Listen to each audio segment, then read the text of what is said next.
आज के वीडियो में हम लेकर आए हैं आपके लिए यहाँ पर महत्वपूर्ण क्वेश्चन आंसर। वीडियो को पूरा अवश्य देखिएगा। अगर आप चैनल पर पहली बार आए तो चैनल को सब्सक्राइब कर लें, वीडियो को लाइक कर लें और ज़्यादा से ज़्यादा वीडियो को शेयर करें। रोज अपनी क्लास होती है, सभी लोग आ जाइएगा। आज का फर्स्ट क्वेश्चन क्या पूछा गया है कि जब मुसलमान साम्राज्य दूर दूर तक स्थापित हो गया तब हिंदू जनता हताश, निराश और पराजित हो गई थी। पराजित मनोवृत्ति में ईश्वर की भक्ति की ओर होना स्वाभाविक था। ये कथन किसका माना जाता है? क्वेश्चन नंबर 404 में आपके लिए यहाँ पर बताना है क्या होगा सही आंसर। महत्वपूर्ण क्वेश्चन यहाँ पर पूछा गया है, सभी लोग चयन कीजिएगा सही आंसर। आचार्य शुक्ल जी का कथन है, डॉक्टर नामवर से हजारी प्रसाद द्विवेदी, डॉक्टर नगेंद्र। ये कथन आपके लिए बताना है तो आप सभी का सही आंसर है। ये कथन माना जाता है आचार्य रामचंद्र शुक्ल जी का। आचार्य शुक्ल आपका यहाँ पर विकल्प नंबर ए वाला जो है वह आप सभी का यहाँ पर सही आंसर आ रहा है। बिल्कुल सही, विकल्प नंबर 1 आप सभी का सही आंसर होगा। कबीर का प्रादुर्भाव एक घटना है, हिंदी भक्ति काव्य का प्रथम क्रांतिकारी पुरस्कर्ता। यह कथन किसका माना जाता है? क्वेश्चन नंबर 405 है और 405 में आप सभी लोग चयन कीजिएगा। ये कथन माना जाता है हजारी प्रसाद द्विवेदी का, डॉक्टर रामकुमार वर्मा, डॉक्टर बच्चन से, चंद्रवली पांडे। तो आप सभी का यहाँ पर 5 में सही आंसर होगा कि ये कथन माना जाता है डॉक्टर बच्चन से है। आप सभी का यहाँ पर जो सी वाला विकल्प है वह आप सभी का यहाँ पर सही आंसर होगा। डॉक्टर बच्चन से का ये कथन माना जाता है। बहुत ही महत्वपूर्ण कथन दिया गया है। विकल्प नंबर सी आपका पायल जी, दीपक जी, संजू जी सही आंसर होगा। अगला क्वेश्चन यहाँ पर पूछा है कि श्याम सुंदर दास ने कबीर के पदों को किस शीर्षक से संपादित किया है?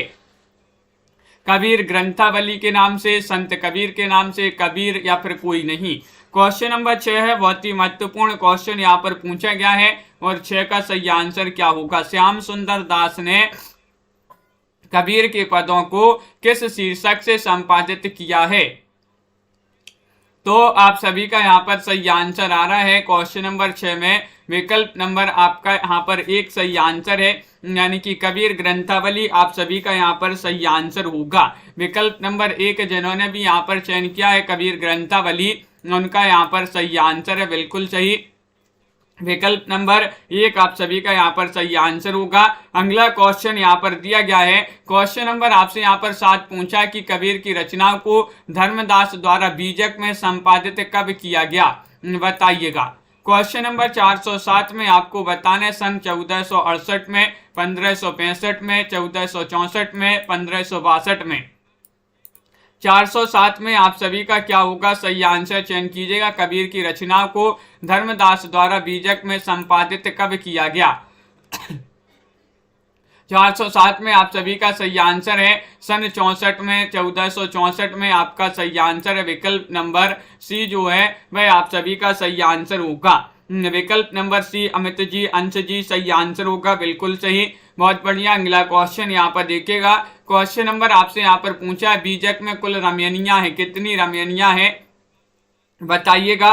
सभी लोग चयन करेंगे। 809 रमयनियां है, 84, 105 या फिर 21। ये 4 विकल्प है, इनमें से आप चयन करिए। बीजक में कुल कितनी रमयनियां है? 408 में आपको बताना है और 408 का आप सभी का सही आंसर आ रहा है कि बीजक में कुल जो है कितनी 84 रमयनियां हैं। 84 आपका यहाँ पर सही आंसर होगा। बी वाला विकल्प जो है आपका सही आंसर है। विकल्प नंबर 2 आप सभी का सही आंसर होगा। अगला क्वेश्चन यहाँ पर देखिएगा। क्वेश्चन नंबर आपसे यहाँ पर पूछा गया है 9, क्या दिया गया कि भक्ति आंदोलन को इस्लाम की देन न मानकर दक्षिण के आलवार भक्तों की देन मानने वाले विद्वान कौन हैं? 409 में आपको बताना है वह विद्वान है हजारी प्रसाद द्विवेदी, मिश्र बंधु, रामकुमार वर्मा या फिर आचार्य रामचंद्र शुक्ल। 9 में आपको चयन करना है क्या होगा सही आंसर। भक्ति आंदोलन को इस्लाम की देन न मानकर दक्षिण के आलवार भक्तों की देन मानने वाले जो विद्वान हैं वह कौन है? तो आप सभी का सही आंसर होगा हजारी प्रसाद द्विवेदी। हजारी प्रसाद द्विवेदी आपका विकल्प नंबर जो 1 है वह आप सभी का यहाँ पर सही आंसर होगा। हजारी प्रसाद द्विवेदी आपका सही आंसर है। बिल्कुल सही। अगला क्वेश्चन यहाँ पर देखिएगा। क्वेश्चन नंबर आपसे यहाँ पर पूछा गया है आराधना जी यहाँ पर देखिएगा क्वेश्चन नंबर दिया गया है 10वां क्वेश्चन पूछा गया है कि नारद भक्ति सूत्र में भक्ति के कितने भेद माने गए हैं। भेद पूछा गया है 10वां क्वेश्चन यहाँ पर दिया है 10, 11, 2 या फिर 3। ये 4 विकल्प आपके दिए गए महत्वपूर्ण क्वेश्चन है। तो नारद भक्ति सूत्र में पूछा है तो बताइएगा भक्ति के कितने भेद माने गए हैं। तो 10 में आप सभी का सही आंसर आ रहा है। क्या रहा है सही आंसर दीपक जी? तो आप सभी का सही आंसर है 11 भेद माने गए हैं। विकल्प नंबर 2 जो है वह आप सभी का सही आंसर होगा। नारद भक्ति सूत्र में भक्ति के कितने भेद माने गए हैं तो 11 आपका सही आंसर है। विकल्प नंबर बी जिन्होंने भी बताया है उनका यहाँ पर सही आंसर होगा। बिल्कुल सही आंसर है, बहुत बढ़िया। अगला क्वेश्चन देखिएगा, हरिदास निरंजनी द्वारा संपादित संप्रदाय कौन सा माना जाता है? बताइएगा। सत्यनामी है, रसिक संप्रदाय है, निरंजनी संप्रदाय है, राधा वल्लभ संप्रदाय है। 411 का सही आंसर क्या होगा? हरिदास निरंजनी द्वारा स्थापित संप्रदाय बताना है कौन सा माना जाता है। तो आप सभी का यहाँ पर सही आंसर होगा कि वह माना जाता है कौन सा? निरंजनी संप्रदाय। निरंजनी संप्रदाय आपका विकल्प नंबर जो सी है वह आप सभी का यहाँ पर सही आंसर होगा। बिल्कुल सही, निरंजनी संप्रदाय आपका सही आंसर है। अगला क्वेश्चन यहाँ पर देखेगा भावना जी, क्वेश्चन नंबर आपसे यहाँ पर पूछा गया है यहाँ पर 12वां क्वेश्चन है कि रामानंद ने किस दर्शन को माना है? जो रामानंद थे इन्होंने किस दर्शन को माना है? अद्वैतवाद को, विशिष्ट अद्वैतवाद को, द्वैतवाद को या फिर द्वैताद्वैतवाद को? क्वेश्चन महत्वपूर्ण है, 12वां क्वेश्चन यहाँ पर पूछा गया है। और रामानंद जी जो है इन्होंने माना है किस दर्शन को? तो 12 में आप सभी का सही आंसर, इन्होंने विशिष्टाद्वैतवाद को माना है। विशिष्टाद्वैतवाद आपका बी वाला जो विकल्प है वह आप सभी का सही आंसर होगा। रामानंद ने विशिष्टाद्वैतवाद दर्शन को माना है। विकल्प नंबर आपका बी जो है सही आंसर होगा। अगला क्वेश्चन यहाँ पर देखिएगा, क्वेश्चन नंबर आपसे यहाँ पर 13 पूछा है, डॉक्टर रामकुमार वर्मा ने ज्ञानेश्वरी शाखा को किस नाम से संबोधित किया है? रामकुमार वर्मा ने सूफी काव्य, संत काव्य, राम काव्य या फिर कृष्ण काव्य? तो 13वां क्वेश्चन यहाँ पर दिया गया है। 13 में आप सभी का क्या होगा सही आंसर? चयन कीजिएगा। डॉक्टर रामकुमार वर्मा ने ज्ञानेश्वरी शाखा को किस नाम से संबोधित किया है? तो आप सभी का यहाँ पर सही आंसर आ रहा है। विकल्प नंबर बी आपका यहाँ पर सही आंसर होगा। संत काव्य आपका सही आंसर है। क्या है सही आंसर? संत काव्य। विकल्प नंबर 2 जो है वह आप सभी का सही आंसर होगा। बहुत बढ़िया, बिल्कुल सही आंसर चयन किया है। अगला क्वेश्चन यहाँ पर देखते हैं। क्वेश्चन नंबर आपसे यहाँ पर पूछा गया है कौन सा? 14वां क्वेश्चन यहाँ पर दिया गया है। देखिए 14वां क्वेश्चन यहाँ पर दिया गया है, दशरथ सुत त्यों लोक बखाना, राम नाम का मरम न जाना।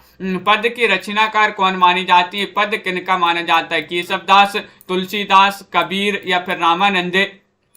414 में आपको चयन करना है। दशरथ सुत त्यों लोक बखाना, राम नाम का मरम न जाना। ये पद माना जाता है किनका? कबीर जी का ये पद माना जाता है। कबीर आपका यहाँ पर सही आंसर होगा। विकल्प नंबर सी वाला जो विकल्प है वह आप सभी का यहाँ पर सही आंसर है। बिल्कुल सही, बहुत बढ़िया। विकल्प नंबर 3 यहाँ पर जिन्होंने भी चयन किया है उनका यहाँ पर सही आंसर होगा। अगला क्वेश्चन यहाँ पर देखिएगा, status by RR ji, Chandni ji. Question number आपसे यहाँ पर पूछा गया है 15वां क्वेश्चन है। क्या पूछा है कि निर्गुण राम जपहु रे भाई, अभिगति की गति लखी न जाई। पद के रचयिता कौन माने जाते हैं? 15वां क्वेश्चन यहाँ पर पूछा गया। तुलसीदास, अग्रदास, कबीरदास, केशवदास। तो 15 में आप सभी का यहाँ पर क्या होगा सही आंसर? निर्गुण राम जपहु रे भाई, अभिगति की गति लखी न जाई। ये जो पद माना जाता है ये पद माना जाता है किनका? कबीर जी का। विकल्प नंबर आपका क्या होगा सही आंसर? सी वाला जो विकल्प है वह आप सभी का यहाँ पर सही आंसर। विकल्प नंबर 3 आप सभी का सही आंसर यहाँ पर होगा। बिल्कुल सही, बहुत बढ़िया, सभी लोगों ने सही आंसर बताया है। रामानंद के गुरु कौन थे? रामानंद जी जो थे इनके गुरु आपके लिए बताना है कौन थे। ब्रजानंद थे, राघवानंद थे, या फिर वल्लभाचार्य थे, हरियानंद थे। तो देखिएगा जो मीराबाई थी, मीराबाई, इनके गुरु कौन थे? रैदास थे। कौन थे? रैदास। और रैदास के गुरु कौन थे? रामानंद। कौन थे? रामानंद। रामानंद के गुरु कौन थे? राघवानंद। राघवानंद आपका यहाँ पर विकल्प नंबर जो बी है वह आप सभी का यहाँ पर सही आंसर होगा। बी वाला विकल्प जिन्होंने भी चयन किया है उनका यहाँ पर सही आंसर है। अगला क्वेश्चन यहाँ पर देखिएगा, क्वेश्चन नंबर आपसे यहाँ पर पूछा है नामदेव के गुरु कौन थे? नामदेव के गुरु कौन थे ये पूछा गया है। 17वां क्वेश्चन यहाँ पर दिया गया है। विशोबा खेचर थे, ज्ञानदेव थे, एकनाथ थे, तुकाराम थे, कौन थे? 17वां क्वेश्चन है, बहुत ही महत्वपूर्ण क्वेश्चन यहाँ पर दिया गया है और आप सभी का यहाँ पर सही आंसर आ रहा है। अपर्णा जी, साधना जी, क्या होगा सही आंसर? नामदेव के गुरु माने जाते हैं विशोबा खेचर। विकल्प नंबर आपका यहाँ पर क्या है सही आंसर? एक सही आंसर होगा, बिल्कुल सही। विकल्प नंबर ए जिन्होंने भी चयन किया है उनका यहाँ पर सही आंसर है। बहुत बढ़िया, सभी लोगों ने विकल्प नंबर एक जिन्होंने भी चयन किया है उनका यहाँ पर सही आंसर होगा। अगला क्वेश्चन यहाँ पर देखते हैं। लाइक अवश्य करते जाइएगा सभी लोग, जिन्होंने अभी तक वीडियो को लाइक नहीं किया है लाइक अवश्य कर लेंगे। नाभादास कृत भक्तमाल की रचना कब हुई? कब हुई ये आपसे पूछा गया है, बताइएगा सभी लोग। सन 1585 ईस्वी में, 1468 ईस्वी में, 1464 ईस्वी में, 1462 ईस्वी में। 418वां क्वेश्चन यहाँ पर दिया गया है और आप सभी का सही आंसर होगा कि नाभादास कृत भक्तमाल की जो रचना है ये हुई थी कब? विकल्प नंबर आपका यहाँ पर एक सही आंसर है, यानी कि 1400 नहीं, यहाँ पर 1585 होगा सही आंसर। 1585 ईस्वी आपका यहाँ पर सही आंसर है। विकल्प नंबर ए वाला जो है वह आप सभी का यहाँ पर सही आंसर होगा। क्वेश्चन नंबर आपसे यहाँ पर 19 पूछा, देखिएगा 19वां क्वेश्चन है, महत्वपूर्ण है। तुम जिन जानो गीत है निज ब्रह्म विचार, मैं कहता हूँ आंख न देखी, तू कहता कागज की लेखी। इस कथन की रचनाकार कौन माने जाते हैं? 49वां क्वेश्चन यहाँ पर पूछा गया है। कबीर का ये कथन है, संत पीपा, रैदास या फिर सुंदरदास। 49 में शीला जी बताना है क्या होगा सही आंसर। तुम जिन जानो गीत है निज ब्रह्म विचार, मैं कहता हूँ आंख न देखी, तू कहता कि कागज की लेखी। इस कथन या इन पंक्तियों के जो रचनाकार हैं वह कबीर जी माने जाते हैं। विकल्प नंबर आपका यहाँ पर ए वाला जो विकल्प है वह आप सभी का सही आंसर होगा। कबीर आपका सही आंसर है, बिल्कुल सही। अगला क्वेश्चन यहाँ पर देखिएगा। क्वेश्चन नंबर आपसे यहाँ पर 20 पूछा गया है। निम्न में से किस संत का जन्म अलव के धौलीधूप ग्राम में एक मुसलमान परिवार में जन्म हुआ था? बताइएगा वह कौन से संत थे? मलूकदास थे, लालदास थे, बाबा लाल थे, संत सिंगा थे, कौन थे? 20वां क्वेश्चन यहाँ पर पूछा गया है, बहुत ही महत्वपूर्ण क्वेश्चन दिया गया है और आप सभी का सही आंसर है कि निम्न में से किस संत का जन्म अलव के धौलीधूप ग्राम में एक मुसलमान परिवार में इनका जन्म हुआ था? तो आपका सही आंसर है 20 में लालदास। विकल्प नंबर 2 जो है वह आप सभी का यहाँ पर सही आंसर होगा। लालदास लगा देते हैं सही आंसर, बिल्कुल सही, बहुत बढ़िया। अगला क्वेश्चन यहाँ पर देखिएगा। दादू दयाल का जन्म कहाँ हुआ था? दादू दयाल का जन्म कहाँ हुआ था? 421 में आपको बताना है। 421 में आप सभी का क्या होगा सही आंसर? दादू दयाल का जन्म कहाँ हुआ था ये आपको चयन करना है। तो विकल्प नंबर आपका यहाँ पर सही आंसर आ रहा है 21 में। विकल्प नंबर क्या होगा? लाहौर में, अहमदाबाद में, श्री ध्यानपुर में, धौसा में। तो बी वाला विकल्प आपका यहाँ पर सही आंसर होगा, यानी कि अहमदाबाद में इनका जन्म हुआ था दादू दयाल जी का। दादू दयाल का जन्म कहाँ पर हुआ था? अहमदाबाद में। विकल्प नंबर 2 आप सभी का यहाँ पर सही आंसर होगा। अगला क्वेश्चन है, गरीबदास तथा मिस्कीन दास नामक 2 पुत्र थे, किनके पुत्र थे? संत सिंगा के। संत दादू दयाल के, संत बाबा लाल के, या फिर संत सुंदर दास के? बताइए। गरीब दास और मिस्कीन दास, ये दो पुत्र किनके थे, ये आपसे पूछा गया है। तो आप सभी का यहाँ पर सही आंसर होगा 22 में विकल्प नंबर आपका क्या है सही आंसर? बी वाला विकल्प आपका सही आंसर है। संत दादू दयाल के, दादू दयाल के दो पुत्र थे, कौन कौन? गरीबदास और मिस्कीन दास। बी वाला विकल्प आप सभी का यहाँ पर सही आंसर है। अंगवधु के रचनाकार कौन माने जाते हैं? बताइएगा। अंगवधु ये रचना किनकी मानी जाती है? कई बार अपन इस रचना को पढ़ भी चुके हैं और आप सभी का सही आंसर आ रहा है दादू दयाल, मलूक दास, बाबा लाल, सुंदर दास। तो अंगवधु रचना मानी जाती है दादू दयाल की, किनकी? दादू दयाल। विकल्प नंबर 1 आप सभी का यहाँ पर सही आंसर होगा। बहुत बढ़िया, विकल्प नंबर 1 जिन्होंने भी चयन किया है दादू दयाल, उनका यहाँ पर सही आंसर होगा। क्वेश्चन नंबर आपसे यहाँ पर 24 पूछा गया है। निम्न में से किस संत ने निर्गुण भक्त कवि होने पर भी ईश्वर के सगुण रूपों को मान्यता दी है? किन्होंने दी है? मलूक दास ने, सुंदर दास ने, संत दादू दयाल ने, या फिर बाबा लाल ने? 24वां क्वेश्चन यहाँ पर पूछा गया है। 24 में आप सभी का क्या होगा सही आंसर? महत्वपूर्ण क्वेश्चन है और सी वाला विकल्प आपका सही आंसर है, यानी कि संत दादू दयाल ने। किस संत ने निर्गुण भक्त कवि होने पर भी ईश्वर के सगुण रूप को मान्यता दी है? तो दादू दयाल आपका यहाँ पर सही आंसर है। सी वाला विकल्प जिन्होंने भी चयन किया है उनका यहाँ पर सही आंसर होगा। बहुत बढ़िया, बिल्कुल सही आंसर है। अगला क्वेश्चन देखिएगा। क्वेश्चन नंबर आपसे यहाँ पर पूछा गया है 25वां क्वेश्चन है। तुलसी को छोड़कर हिंदी भाषी जनता पर कबीर के समान या उनसे अधिक प्रभाव किसी कवि का नहीं पड़ा। उक्त कथन किसका माना जाता है? क्वेश्चन नंबर 425 है। 25 में आपको बताना है श्याम सुंदर दास का कथन है, डॉक्टर राम कुमार वर्मा, हजारी प्रसाद द्विवेदी या डॉक्टर नगेंद्र? कथन किनका माना जाता है? क्वेश्चन महत्वपूर्ण है और आपका सही आंसर क्या होगा? तो विकल्प नंबर 1 सही आंसर है श्याम सुंदर दास, आपका यहां पर सही आंसर होगा। श्याम सुंदर दास आपका सही आंसर है।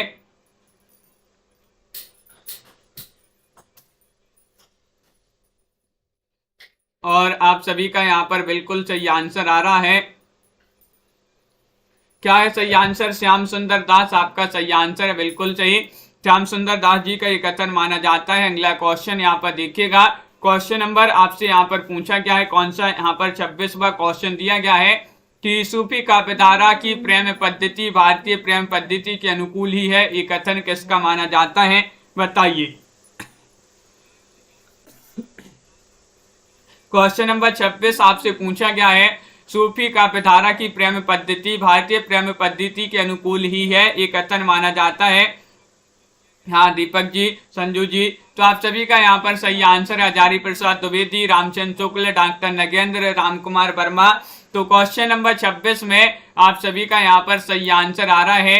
क्या आ रहा है सही आंसर? डॉक्टर नगेंद्र आपका यहाँ पर सही आंसर है।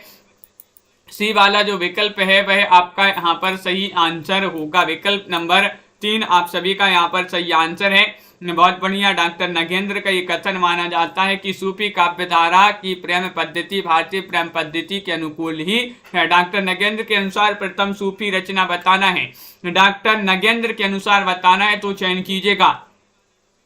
क्या होगा सही आंसर? हंसावली है, चंदायन है, सत्यवती कथा है, मृगावती है।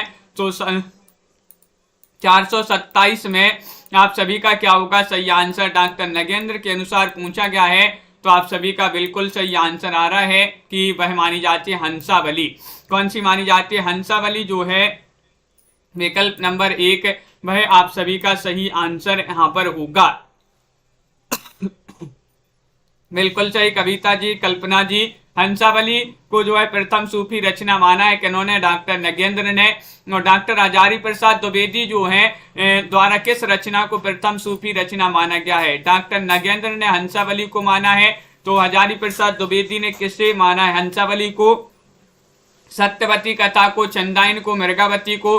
428 में आपको चयन करना है। महत्वपूर्ण क्वेश्चन यहाँ पर दिया गया है, 4 विकल्प आपके यहाँ पर दिए गए हैं और आप सभी का यहाँ पर सही आंसर आ रहा है।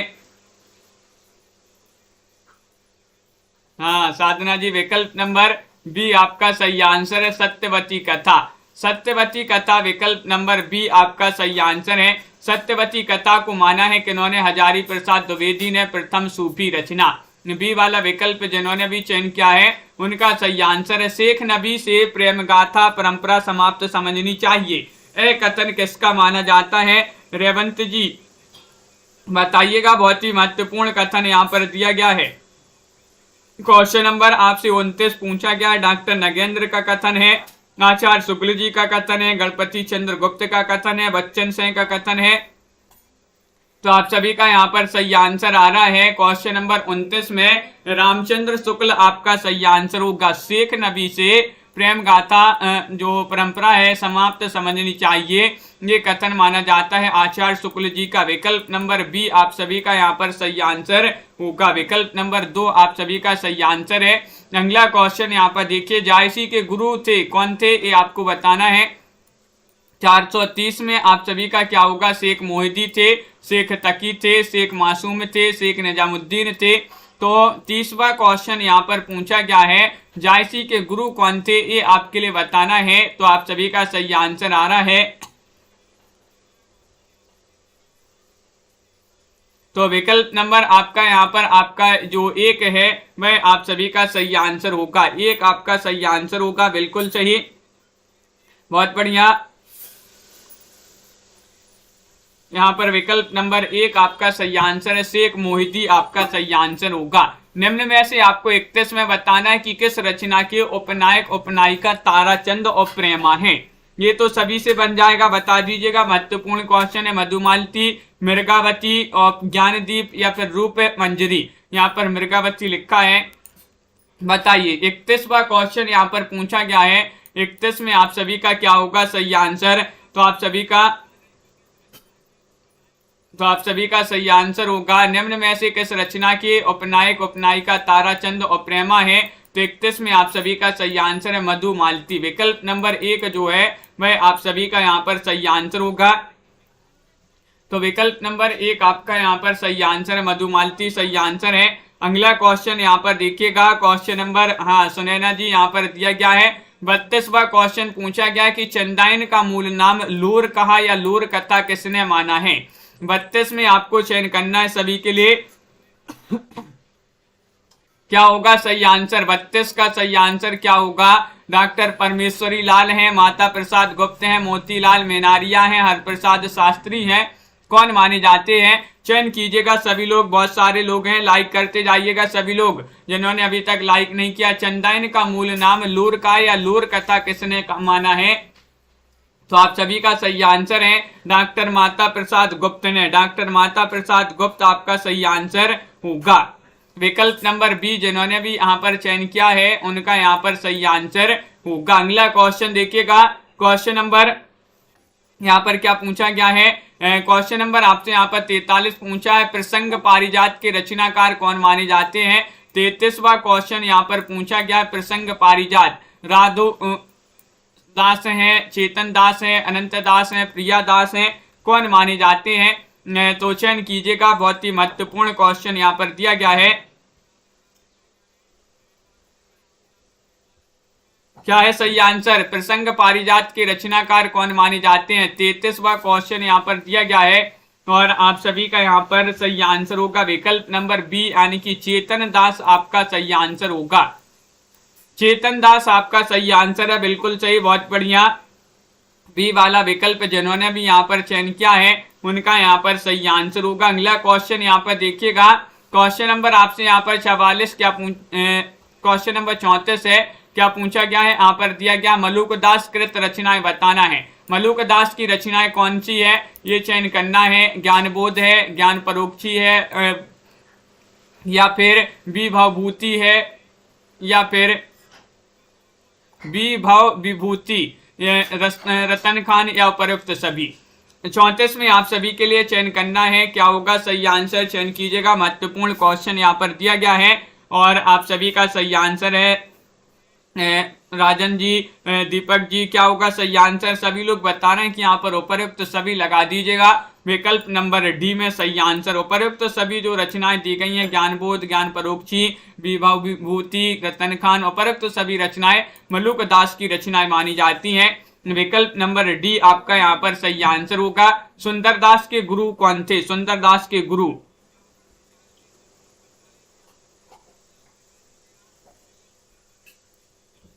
तो आप सभी का यहाँ पर सही आंसर क्या होगा चयन कीजिएगा। महत्वपूर्ण क्वेश्चन यहाँ पर दिया गया है। सरोज रावल जी, बिल्कुल सही। तो यहाँ पर क्वेश्चन नंबर 435 में बताना है क्या होगा सही आंसर। तो 435 में दादू आपका यहाँ पर सही आंसर होगा। दादू जिन्होंने भी चयन किया है, सुंदरदास के गुरु कौन थे? तो दादू थे, दादू। विकल्प नंबर आपका 1 वाला जो है वह सही आंसर होगा। अगला क्वेश्चन यहाँ पर देखिएगा। क्वेश्चन नंबर आपसे यहाँ पर पूछा गया है 36वां क्वेश्चन यहाँ पर दिया गया है कि सुंदरदास का जन्म कब हुआ था? सुंदरदास जी जो हैं जिनका जन्म हुआ था 1590 में, 1596 में, 1567 में, 1504 में। तो 436 में आप सभी का क्या होगा सही आंसर? सुंदरदास जी का जन्म कब हुआ था ये पूछा गया है। तो आप सभी का यहाँ पर सही आंसर आ रहा है 36 में। विकल्प नंबर आपका यहाँ पर बी जो है वह सही आंसर होगा 1596 में। 1596 आपका यहाँ पर सही आंसर होगा। विकल्प नंबर बी जो है वह आप सभी का सही आंसर होगा। जिन्होंने विकल्प नंबर 2 चयन किया है उनका यहाँ पर सही आंसर है। देवव्रत जी, निशा जी, अर्चिता जी। अगला क्वेश्चन देखिए। निम्न में से कौन से संत श्रृंगार रस की रचनाओं के कट्टर विरोधी थे? बताइएगा। क्वेश्चन नंबर आपसे यहाँ पर 37 पूछा गया है, बहुत ही महत्वपूर्ण है। अपन ने कई बार इस क्वेश्चन को पढ़ा है। सुंदरदास, मलुकदास, बाबालाल या फिर संत रज्जब। 37 में चयन कीजिएगा। महत्वपूर्ण क्वेश्चन यहाँ पर दिया गया है। कौन से वह संत थे जो श्रृंगार रस की रचनाओं के कट्टर विरोधी थे? तो 37 में आपका विकल्प नंबर 1 सही आंसर है सुंदरदास। सुंदरदास आपका यहाँ पर सही आंसर है। अब जो सुंदर हैं उनको श्रृंगार की क्या जरूरत? जो सुंदर है उनको श्रृंगार की क्या जरूरत? श्रृंगार का तो वो विरोध करेंगे। तो सुंदर से सुंदरदास आपका सही आंसर होगा। और ये श्रृंगार रस का जो श्रृंगार रस की रचनाएं थी उनकी कट्टर विरोधी थे ये सुंदरदास। अगला क्वेश्चन यहाँ पर देखिएगा।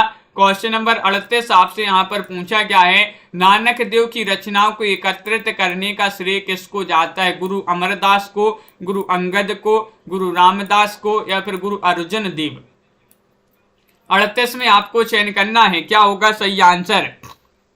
राखी जी, तो आप सभी का यहाँ पर सही आंसर क्या है? तो यहाँ पर सभी लोग बता रहे हैं नानक देव की रचनाओं को एकत्रित करने का जो श्रेय है वह गुरु अंगद को है। गुरु अंगद आपका यहाँ पर बी वाला विकल्प होगा सही आंसर। विकल्प नंबर 2 होगा सही आंसर। विकल्प नंबर बी है यहाँ पर आपका सही आंसर।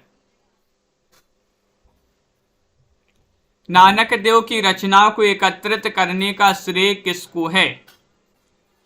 तो आप सभी का यहाँ पर सही आंसर जो है वह आपका यहाँ पर बी होगा सही आंसर। अगला क्वेश्चन यहाँ पर देखते हैं। क्वेश्चन नंबर आपसे यहाँ पर क्या पूछा गया है? क्वेश्चन नंबर आपसे यहाँ पर पूछा गया है 39 मुसलमानों ने कबीर का गुरु किसे माना है? बताइएगा। शेख मोहिदी को, शेख तकी को, रामानंद को या मन रंगीर को?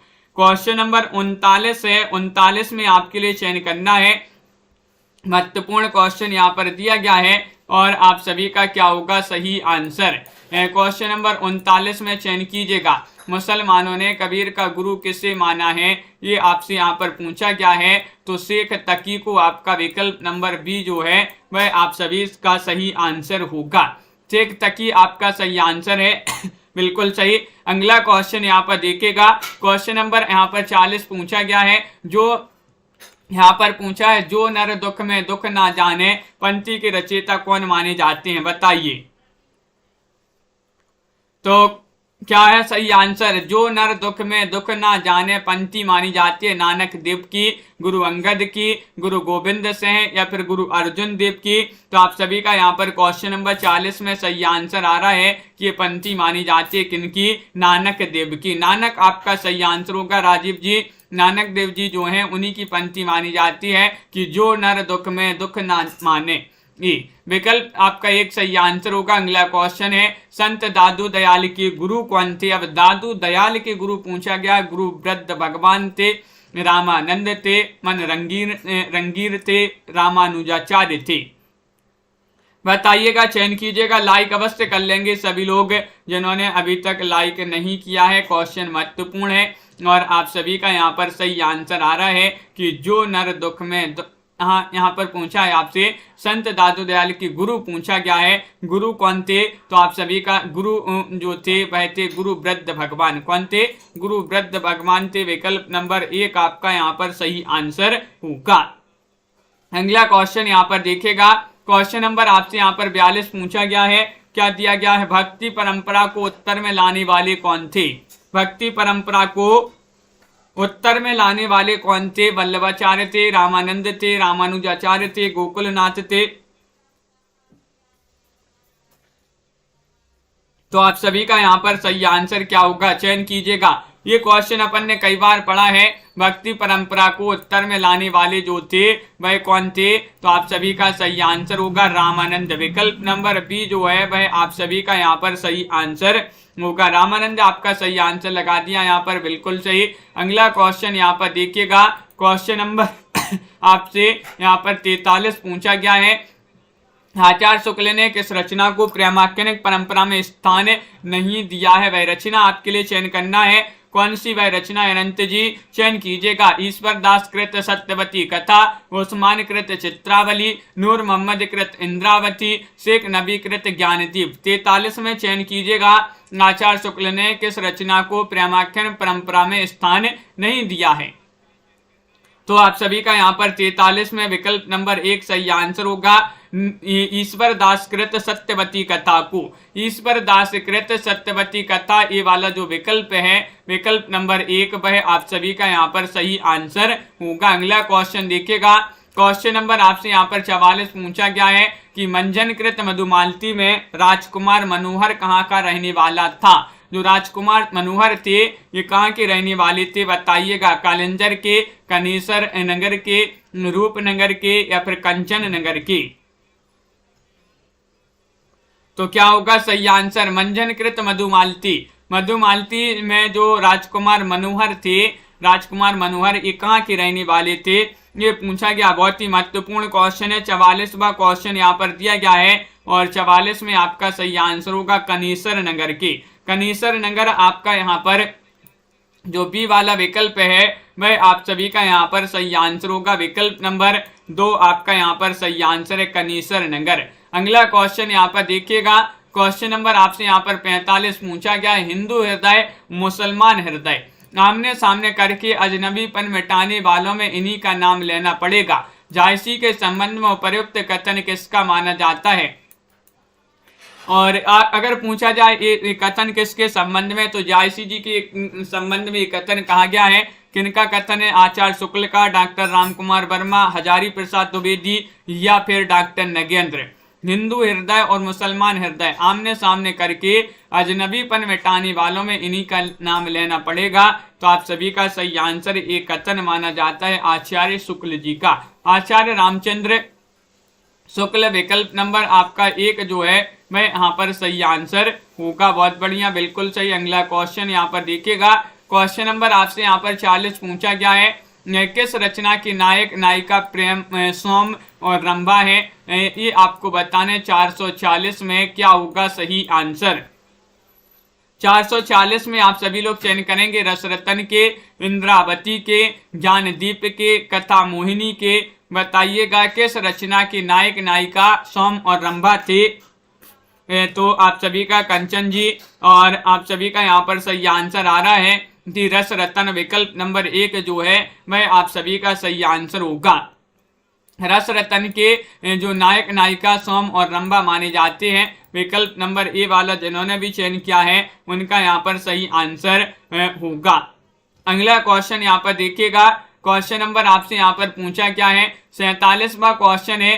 तब घर में बैठे रहे नाहिन हाट बाजारा, मधुमालती मृगावती, पूती द्वय उच्चारा। पंक्तियां किससे उद्धृत हैं ये आपको बताना है। बताइएगा क्या होगा सही आंसर। मृगावती से, मधुमालती से, अर्ध कथानक से, सत्यवती कथा से। क्या होगा सही आंसर, चयन कीजिएगा। तब घर में बैठे रहे नाहिन हाट बजारा, मधुमालती मृगावती, पोथी दुई उच्चारा, ये पंक्तियां किससे उद्धृत हैं? तो अर्ध कथानक आपका सही आंसर है। अर्ध कथानक हिंदी की पहली आत्मकथा मानी जाती है। 1641 की बनारसी दास जैन की आत्मकथा है। अगला क्वेश्चन यहाँ पर 48वां क्वेश्चन यहाँ पर पूछा गया है। पद्मावत को हिंदी में अपने ढंग की अकेली ट्रेजिक या ट्रेजेडी कृति किस आलोचक ने माना है? ये आपको बताना है क्वेश्चन नंबर 48 में। डॉक्टर नगेंद्र ने, या फिर विजय देव नारायण शाही ने, या डॉक्टर गणपति चंद्र गुप्त ने, या आचार्य शुक्ल ने। क्वेश्चन महत्वपूर्ण है, आप सभी का यहाँ पर क्या होगा सही आंसर 48 में चयन करना है। चयन कीजिएगा, महत्वपूर्ण क्वेश्चन यहाँ पर पूछा गया है और बहुत सारे लोग बता रहे हैं कि विकल्प नंबर यहाँ पर आपका बी जो है विजय देव नारायण शाही, उन्हीं का ये कथन माना जाता है। विकल्प नंबर 2 आप सभी का सही आंसर होगा। तो विजय देव नारायण शाही सही आंसर लगा दिया है। अगला क्वेश्चन यहाँ पर देखिएगा, क्वेश्चन नंबर 49 आपसे पूछा है।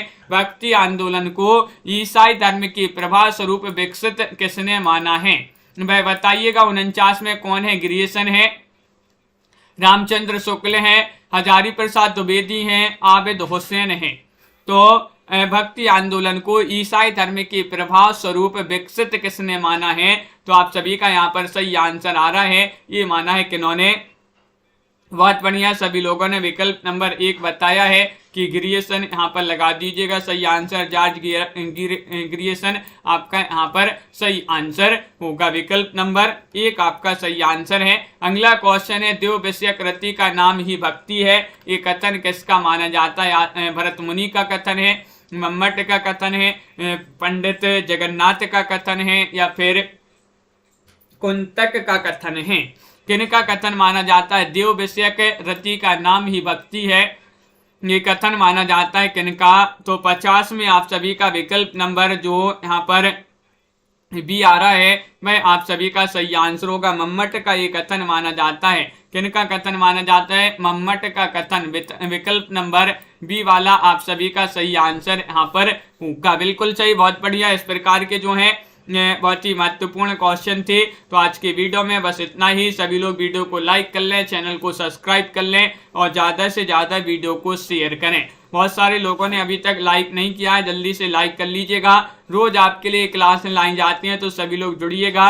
आराधना जी, हर्षिता जी, मेधा जी, राजन जी, दीपक जी, संजू जी, पुष्पा जी, अंश जी, वंदना जी, प्रमोद जी, मुस्कान जी, आरुषि जी, अमित जी, रीता जी, मनीषा जी, सुनैना जी, दीपक जी, सोनिका जी, MS वर्मा जी, निशा जी, संध्या जी, अपर्णा जी, अनंत जी, श्रीकांत जी, साधना जी, रेवंत जी, कल्पना जी, उमेश जी, मनीषा जी और राजन जी, बिल्कुल, कंचन जी, पुष्पा जी, अंश जी, निशा जी, अनंत जी, राबिता जी, सोनिका जी, साधना जी, स्वतंत्र गुप्त जी, अपर्णा जी और संध्या कुमारी जी, रीमा कुमारी जी और पायल रानी जी, MS वर्मा जी, श्रीकांत जी, सरोज रावल जी, सभी के लिए बहुत बहुत धन्यवाद। हरीश जी और बिल्कुल रोज इसी तरह से जुड़िएगा सभी लोग। भावना कुमारी जी, अरुण जी और सभी के लिए बहुत बहुत धन्यवाद। आज की वीडियो में बस इतना ही। निशा जी, रोज अपनी क्लासें चलती हैं निरंतर। सोनिका जी, तो सभी लोगों की रोज सभी क्लासें ज्वाइन करना है। 5 लाइव क्लासें आपके लिए लाई जाती हैं हिंदी साहित्य की। मधु सोनकर जी, सभी के लिए बहुत बहुत धन्यवाद। वंदना जी, आज के वीडियो में बस इतना ही। जय हिंद।